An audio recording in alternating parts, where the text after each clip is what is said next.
Hi, everyone. Welcome, DCPS parents and guardians. Welcome to our Parent Academy session on supporting your K-2 reader at home as we prepare for the end of the year STAR assessment. Today, in this session, we will begin looking at how our students will be assessed at the end of the year.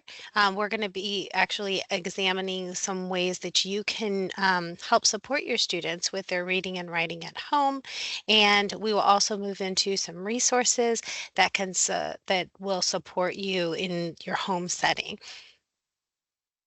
So, do you ever wonder why so many teachers assign students reading as homework and often like 20 minutes of reading at home?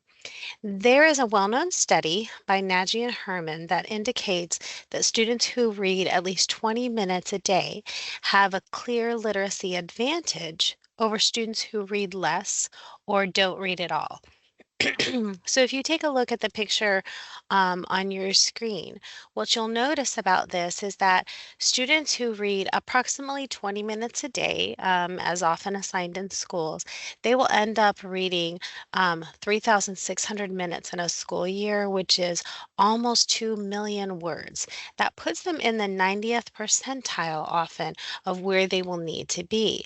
If you look at student B in that middle, if those students would only read about 5 minutes per day instead, that equates to a good amount, 900 minutes in a school year, 282,000 words, which is good. I'll put them in about the 50th percentile typically. But students who only read about 1 minute a day, look at what a difference that is. That's 180 minutes in a school year with our 180 days, but it often puts them at a disadvantage. So by the end of sixth grade, you're looking at if student A will have um, read an equivalent of 60 whole school days beyond what they're receiving as instruction in the school day, and student B will have read an additional 12 school days only. And so of course, the question comes as which student would you expect to have a better vocabulary, which obviously is going to be student A because they're exposed to so many more words. So this is why we really will see that happening, just that importance of students reading more words at home. So if you take a look at this quote, we know that this is by Daniel Willingham of the National Assessment of Educational Progress. That's he said that whether or not readers understand a text depends far more on how much background knowledge and vocabulary they have relating to the topic than on how much they've practiced those comprehension skills. So their background knowledge about a topic, their vocabulary related to a topic makes a huge difference in their understanding to the topic. And what we know is that wide reading or reading a variety of types of texts, like not just fiction and nonfiction, but also poetry, song lyrics, things like that, that cover a diverse variety of topics, that impacts students' comprehension quite a bit. And we always want to encourage the use of comprehension strategies. That role of background knowledge is critical. So, where can you look for some suggestions for great books to read with your students? There are thousands of new children's books published each year in the United States, and tastes change. If you think about 20 years ago, books like Little House on the Prairie were very popular, and then we added in things, series like the Babysitter's Club, Goosebumps, Captain Underpants that have become very popular.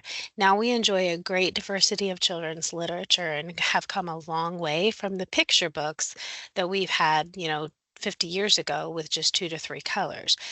So you'll see we have a couple of different suggestions for some great lists of books. We have 9 resources for finding great children's books by the Connections Academy of Pearson. We have best children's books.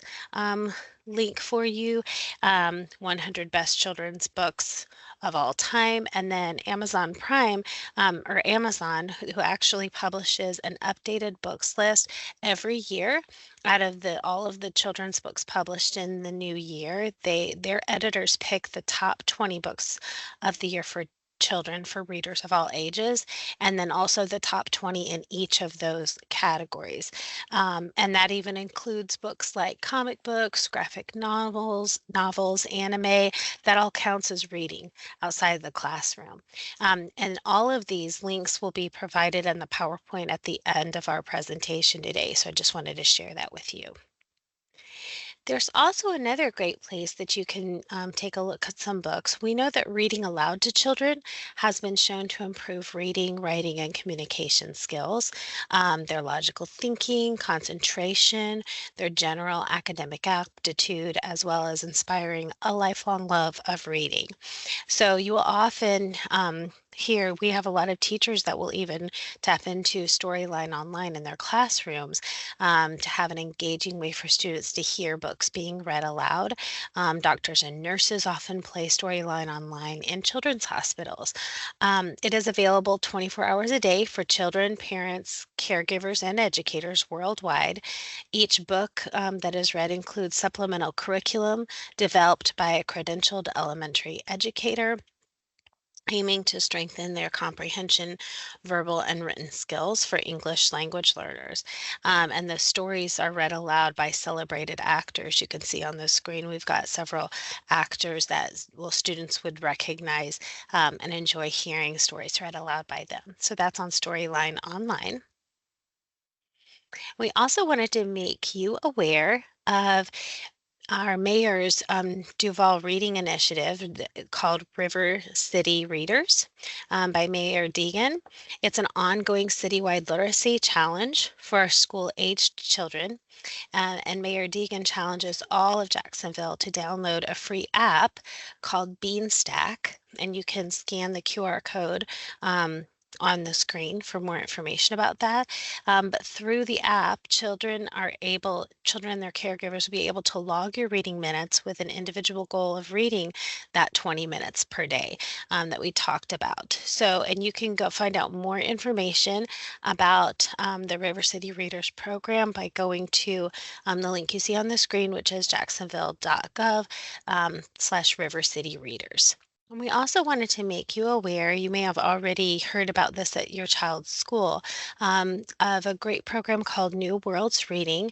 New Worlds Reading is a company that provides free books to support Florida's driving readers, and the books and materials are even available in several languages, including English, Spanish, and Haitian Creole, as well as Braille books for our students who need that extra assistance.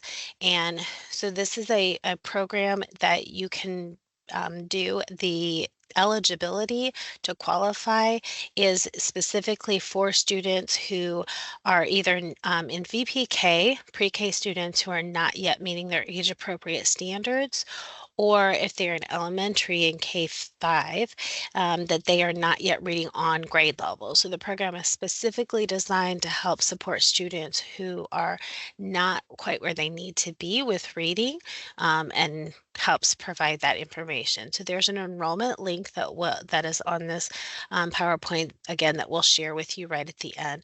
That will provide all that information for you. So when we consider what books we want to read with our children, we want to kind of hone in on three factors that will help you select the best text for your child. We want to first start off with your child. The book needs to be fun, engaging, and interesting to your child, to your student.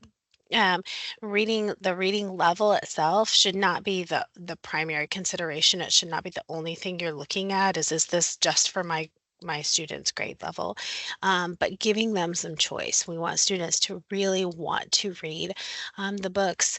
Students don't have a lot of choice of the texts that they read in school because, of course, those are part of a predetermined curriculum that we have.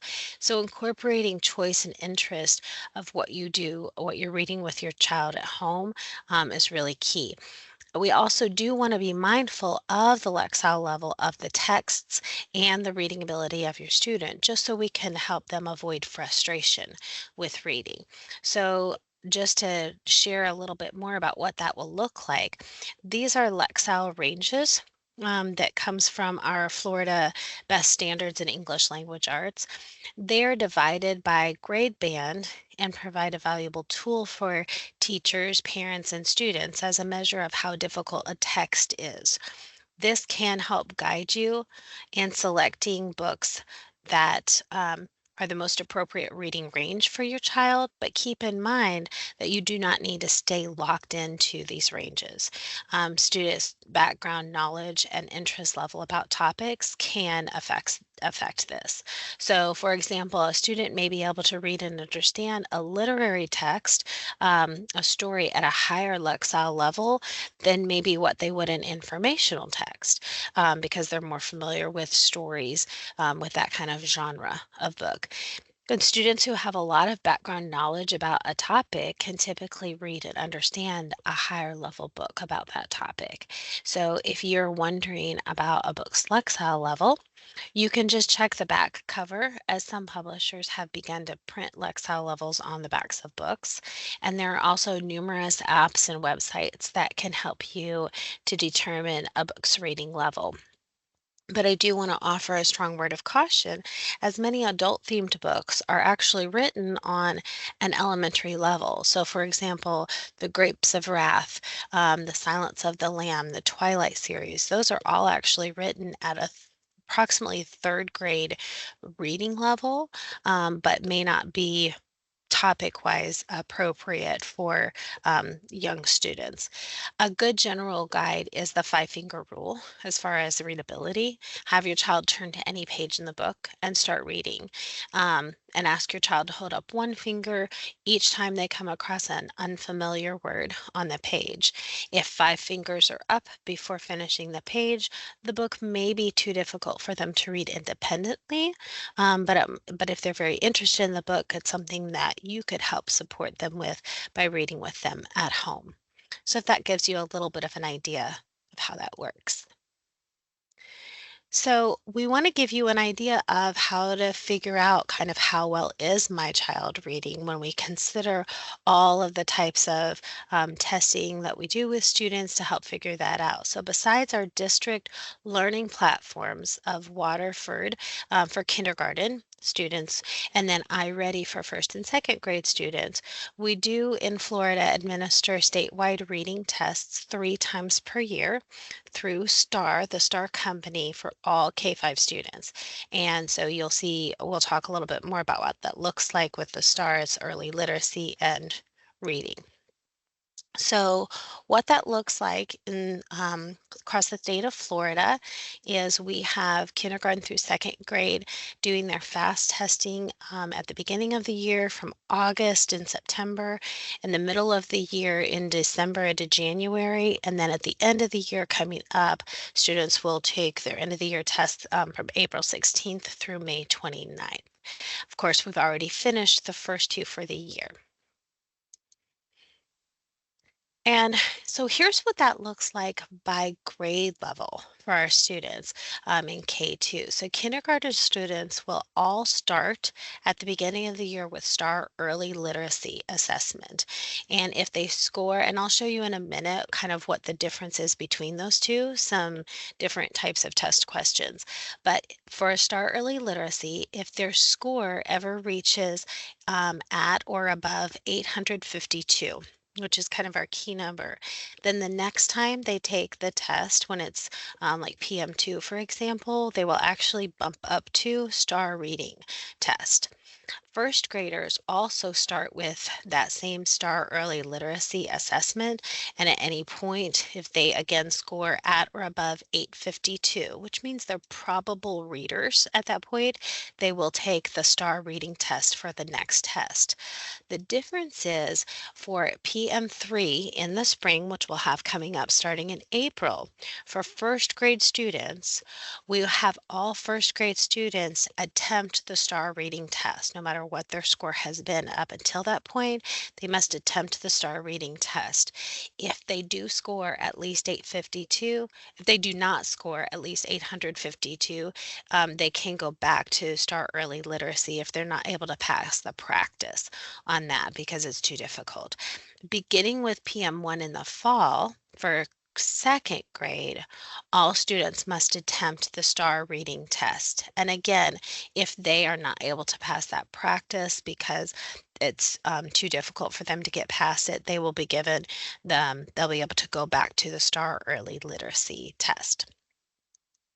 So here's a little bit more about what that looks like. In kindergarten, you'll see they could see some question like this that you see on the screen, and then the test will say to them, listen carefully. The pictures are barn, gate, calf. Pick the picture that has the same beginning sound as camp. And then they will have to choose which one had the same beginning sound.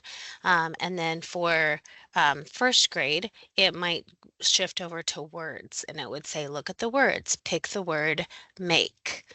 And it would say something like that. So that's an example of early literacy and what that might look like. And of course, there's a variety of questions. Those are just two sample items.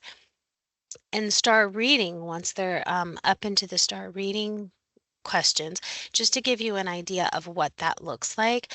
All items are multiple choice, and that's actually across both tests. And they do have, they are timed by the item so that the students don't spend too long on a question that they're frustrated with. So on early literacy, they have 90 seconds per question. And in star reading, they have 60 seconds per question for the first 10 items that are kind of short. But then once they bump up into a little bit additional items, they get 120 seconds, so 2 minutes for those items. The test is also adaptive, which means that if a student answers several items correctly, it will actually give them harder questions to help to see what their ability is.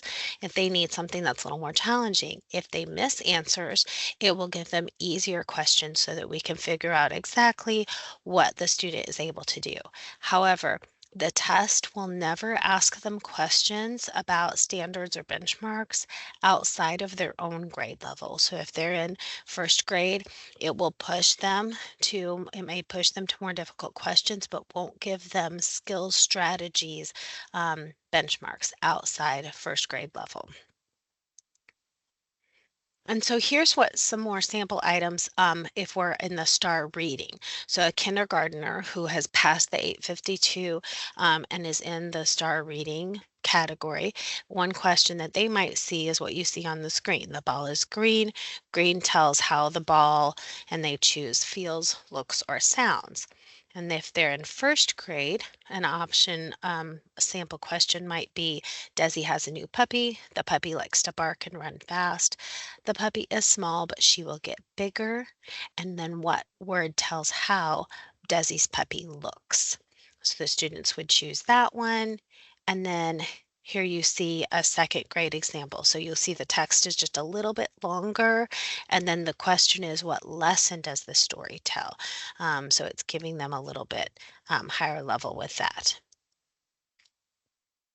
Once we take each test assessment time frame for the state testing, would like to share with you how you can view your child's score. So you could first start off, you can go to your child's score by visiting the Florida Department of Education FAST portal. And you see the link on your screen there at the bottom, which again is clickable and will be there for you at the end of the session in the chat. And then you will click on students and families. And once you're there, when you go to the students and families page, it will take you through to various resources, such as more sample items like the ones I just showed you, where you can click on view sample items. And then it will also take you to the family portal, which is where you actually go to see your child's scores. And that's down at the bottom of the page where you would click on the family portal link. From that point, it will prompt you for information to enter about your child. You will need an access code. That access code you can find on your Parent Focus account. So if you need more information about this, where to find it and how to get that information, you can follow the link that you see there at the bottom of the page that we have provided here through Duval County Public Schools as exactly how to get to your access code so that you'll be able to get that information. So as we think about kind of continuing to prepare our children and for those assessments, we want to make sure that we share with you some more activities that will help build them up as strong readers. One thing that we know is for them to hear lots of words that rhyme. Rhyming is one of our standards in kindergarten and helps students with their phonemic awareness. And encouraging your child to listen to lots of words that rhyme when you say them out loud, such as fun sun, hat cat, fish wish. Also, seeing if your child can produce new words that rhyme with words that you say, like you might say fan, pan, ran, and see if they can find some more. Dr. Seuss books he's very famous for having developed lots of engaging stories that include a lot of rhymes. Also, singing songs with rhyme will help build up strong readers. Songs like Down by the Bay, Hey Diddle Diddle, The Name Game, they're really fun to sing with your child. And we know that from brain research that rhythm and song can help a child retain a skill or a concept, and it's a fun way to engage them in wordplay. We also know that nursery rhymes are another way to do that. They can be fun to recite and sing, singing those rhymes, reading nursery rhyme books, using finger plays to act those out, and asking your child to tell you the rhyming words that they hear in the nursery rhymes. So those are something that we've had for many years, kind of those classics that we think about, but it can really help support our strong readers, our students.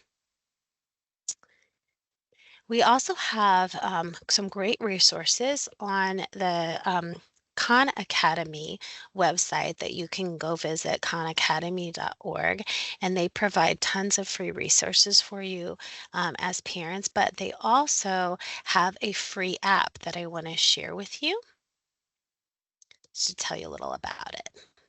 Growing up is exciting. There are so many firsts to discover. Your first word, your first book, your first day of school, and with each new thing you learn, you grow. At Khan Academy, we embrace and celebrate learning at all ages. We created Khan Academy Kids to spark the joy of learning in kids ages 2 through 7. Through thousands of activities, books, and videos, kids can read, play, learn, and grow. Narrator Cody Bear and her friends guide kids through the app, encouraging creativity, curiosity, and kindness. Because we believe that everyone should have access to learning, Khan Academy Kids is completely free. No ads, no subscriptions. Khan Academy Kids, now celebrating first words through first grade, available in the App Store, Google Play, and Amazon. That's just a little bit about that. It's a free app. Hoping just to share that information with you. So some more resources and support that we have that we want to offer to you that are provided by some other great community resources for supporting our students is the Jacksonville Public Library. They offer memberships to students using their student ID. And they have a whole digital library. So even if times when you're unable to get to the physical library to check out books, they do have a digital library once you have a membership with them.